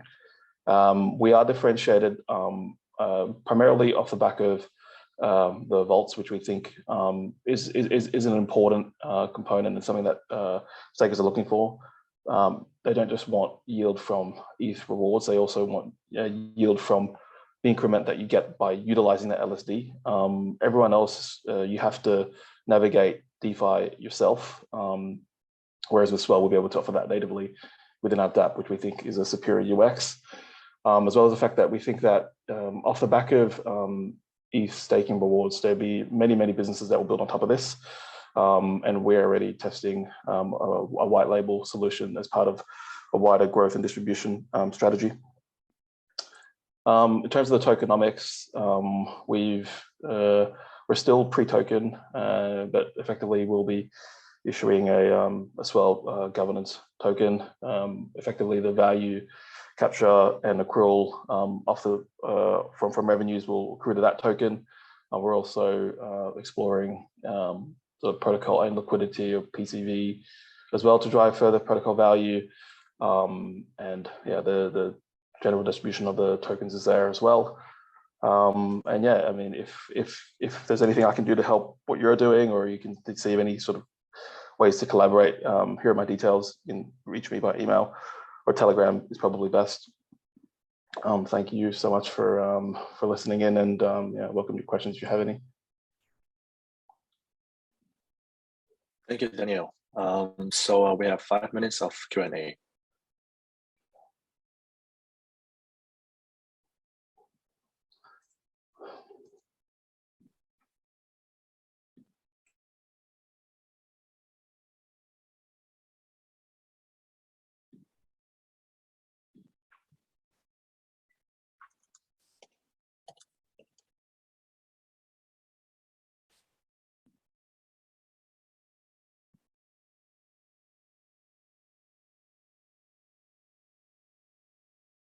Okay, so I got some private messages.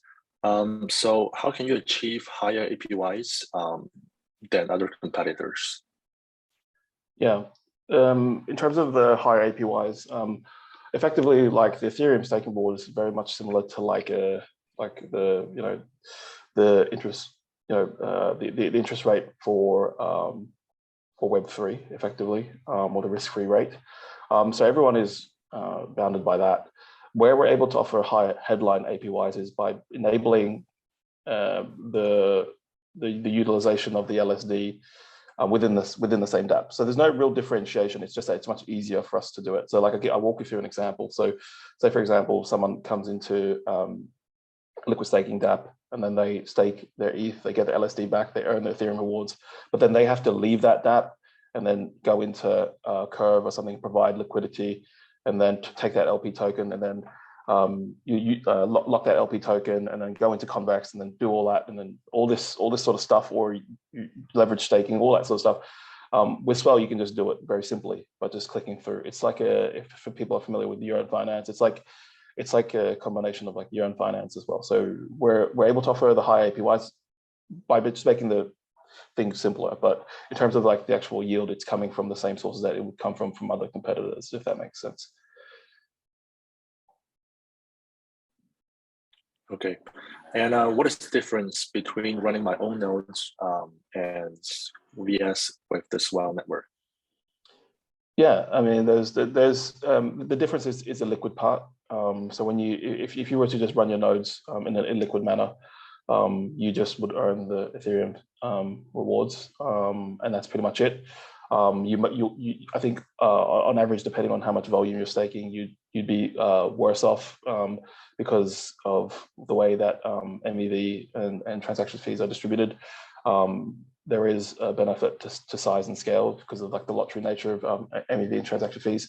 And on top of that as well, you'd be disadvantaged in the fact that you wouldn't be able to effectively rehypothecate your staked ETH or your LSD, because that's the only return you're going to get. Whereas with liquid staking, you could you could reutilize that LSD and then earn further yield if you wanted to.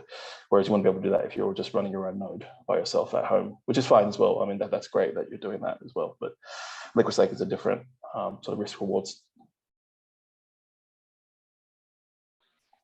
Okay, and well, as far as we know, nowadays people care about a lot about the security of the capital. So how Swell network ensure the security of the funds?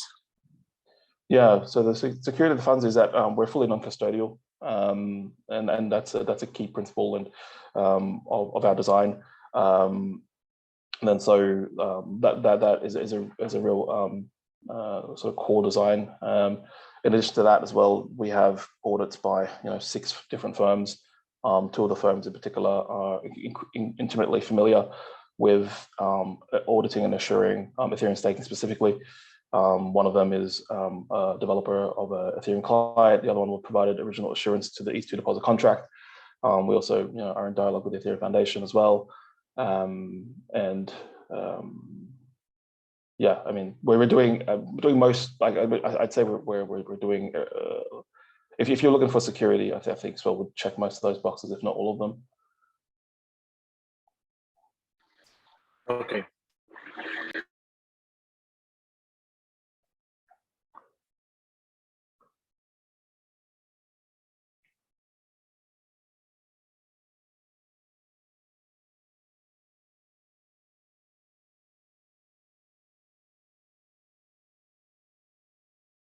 We can't hear your Ruth. I think there's no more questions, right?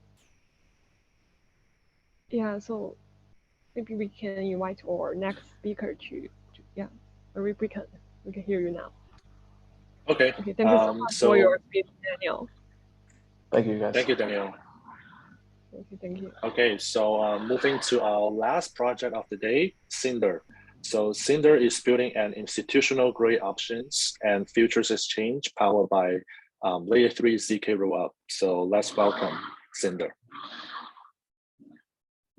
Hi guys, so my name is Madhur. I'm one of the co-founders at Syndr. Thank you all for being here. I know it's like the holidays. I know, like, thanks for taking time to listen to us. Also, thank you, Athena Ventures, for organizing this. So let me quickly share my screen.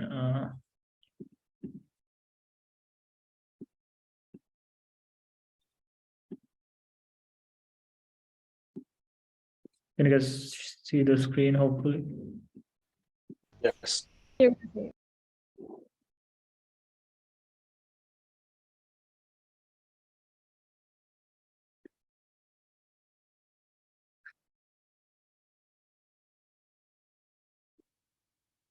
Okay, so at Syndr, we are creating institutional grade options and futures exchange powered by ZK proofs.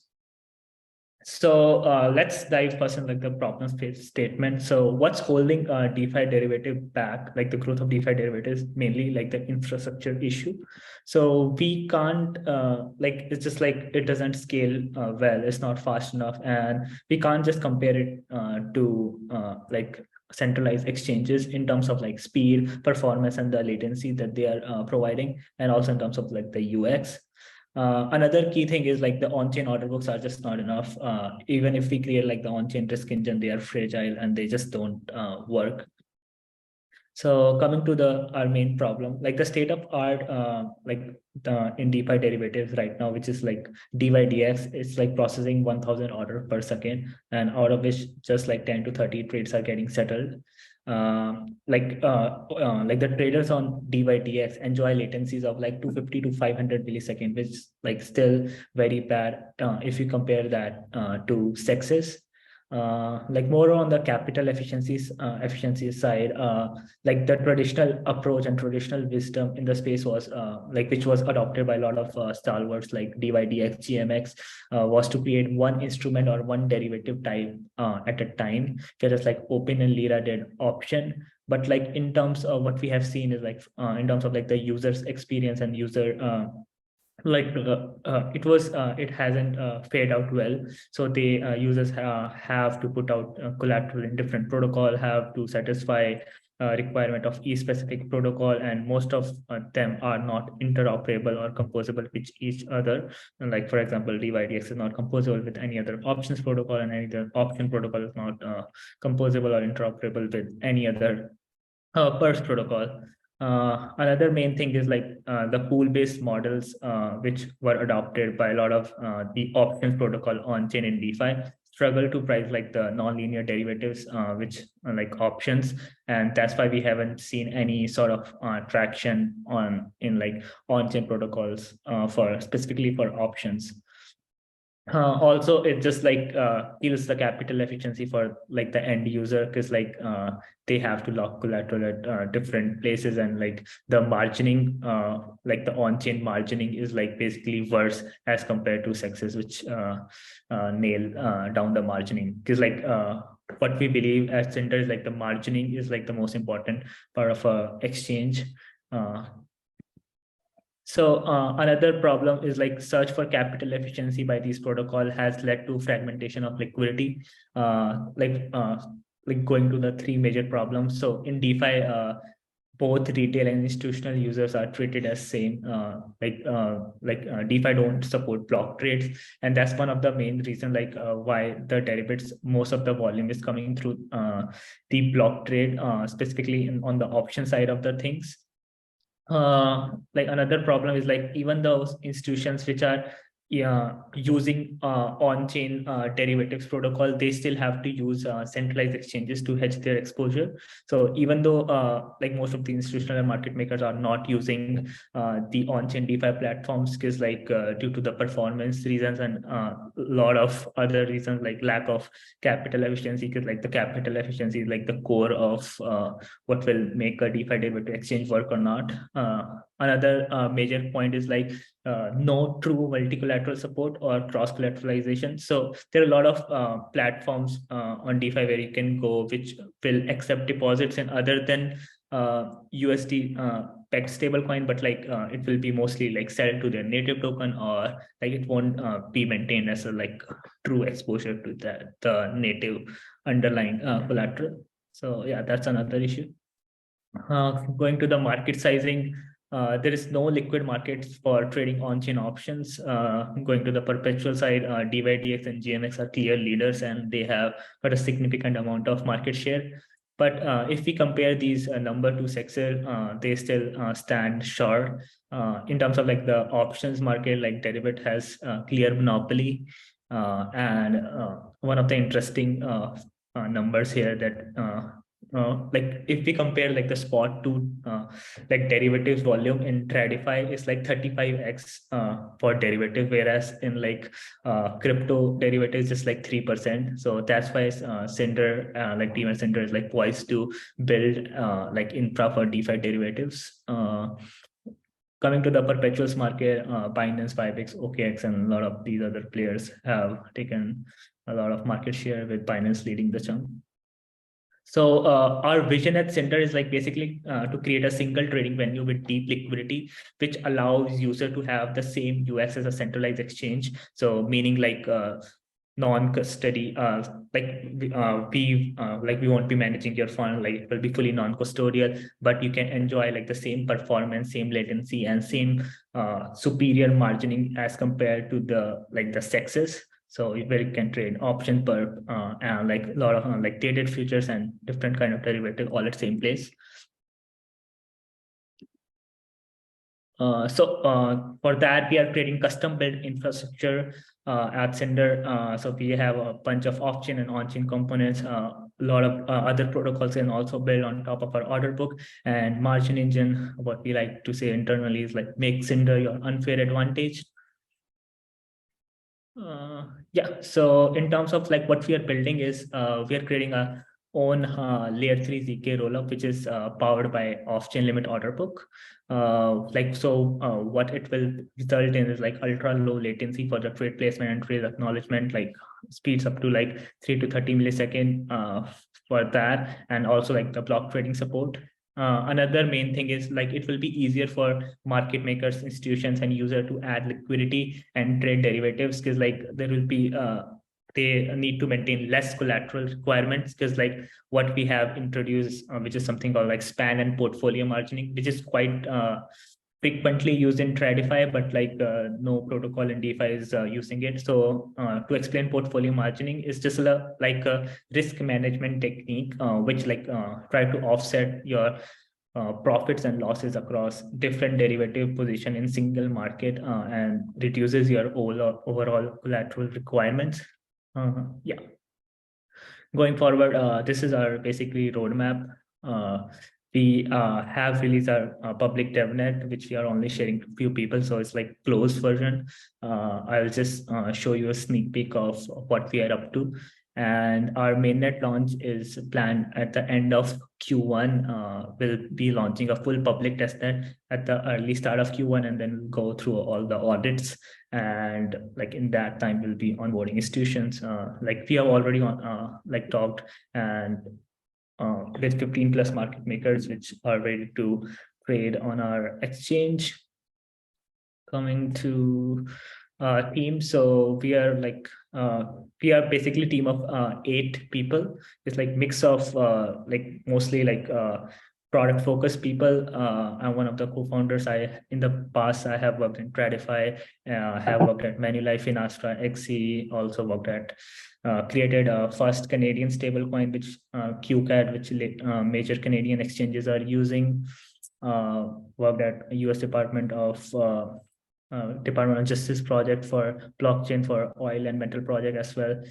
Spent my good chunk of 2021 at Messari, working in their R&D team when the team was quite small.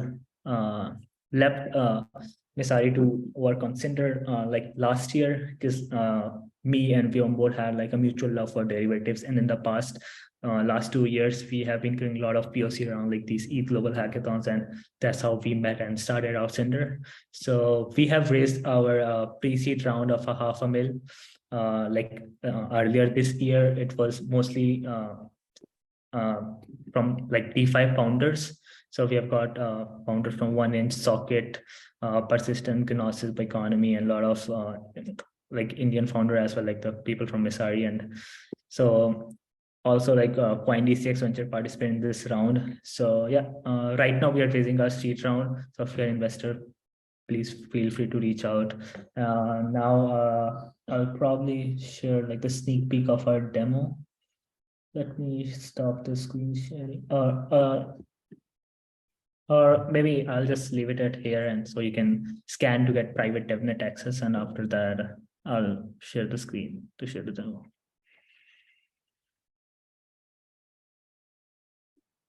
I'll just stop the share now.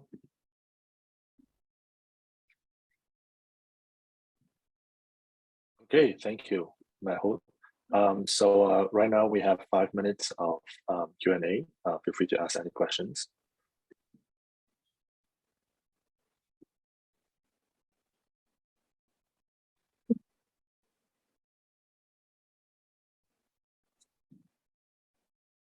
So I got a question here. So most of us have experienced the DeFi summer before. So what do you think the future of DeFi derivatives? I mean, that's interesting. So the future of DeFi derivatives is like still, I don't think any option protocol has nailed down the option space. We have seen a lot of traction in the perps, as you've seen, like a lot of competitor, a lot of GMX forks are out there, which are getting significant amount of traction. So the perp space has already like scaled to get like the retail traction and retail interest, but like the option is still in nascent stage. That's why we are focusing on a place creating like both options and perps together. Because like if you try to if some protocol try to do options alone, it will just won't work. Because like we need both options and perps together to shine as a place to get like most of the retail as well as the institutional interest.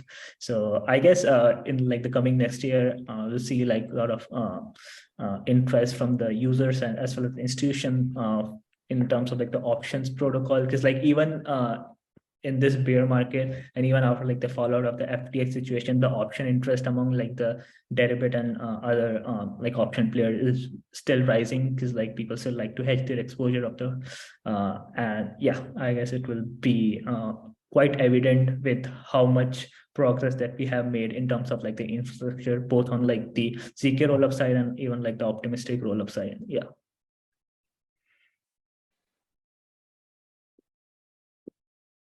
Okay, thank you. And well, there's another question. So leading decentralized derivatives protocols, including PYDX, GMX, the Petro protocol, and Open. So which one do you like the best, in your opinion? I mean, I like the GMX quite a lot, just because like they have with like their growth and distribution strategy. I like their referral program a lot. I like the place like where if you are a retail user and even if you don't want to trade, they give you some sort of like yield out of like the users which are actually trading on the platform, and which is copied by almost all top per protocol, and like even DYDX copied like their referral mechanism. So they're quite good with gaining community support, and their community is quite strong. And that's something that we also admire and take inspiration from, like how they have gathered a whole community, whole trading community around them. in terms of tech, I still am not in too much favor of like pool-based model, because like if you have seen and closely following GMX, like they were manipulated quite some time with like their index composition, like with the GLP composition, and also with like the recent manipulation of the AVAX price, and also like they still have a bug in like their contract which they are trying to mimic, which is not reflecting like the correct GLP prices. So that's why I think like pool-based model are here until we finally transform fully into like CLOB, just like optimistic rollups are there until we fully transform to ZK rollups. So yeah. Okay. And I got another question here. So what makes your product differentiate with other protocols? So our key differentiator is like in terms of like the latency and like the performance. So if you like in terms of like the product offering as well. So right now, if you see any major DeFi protocol which is doing like options and perps together, which cross margining and support for portfolio margining, which supports like performance, which is as scalable as SEX, is I don't think you can name anyone. So which is like our biggest differentiator. Okay, thank you.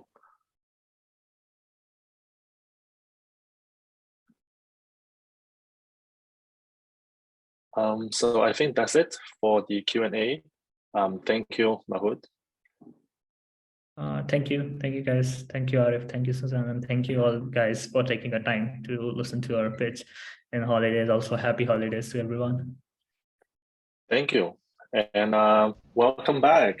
And how awesome was that? Can we just get a round of applause, clap, and just say that was awesome? So before we go, I just want to remind all the audiences, don't forget to submit your questionnaire. We want you to connect with these projects and make sure you have all your answers and submit it. If you missed that, don't worry. After this show today, we are going to send you the same feedback questionnaire via email. And we will organize HiBlock Demo Day periodically. So if you are a great company and if you know any great company, please reach out to us. And we are happy to see you on our next Demo Day. And thank you so much. That's the wrap, and we're all out of here. And great job, everybody. So I wish all the best to you and your family in the upcoming year. So happy holidays. Yeah. Merry Christmas and Happy New Year. Right. Thank you. Thanks, everyone. Thanks. It was great. Hey, everyone. Thank you. Merry Christmas. All right.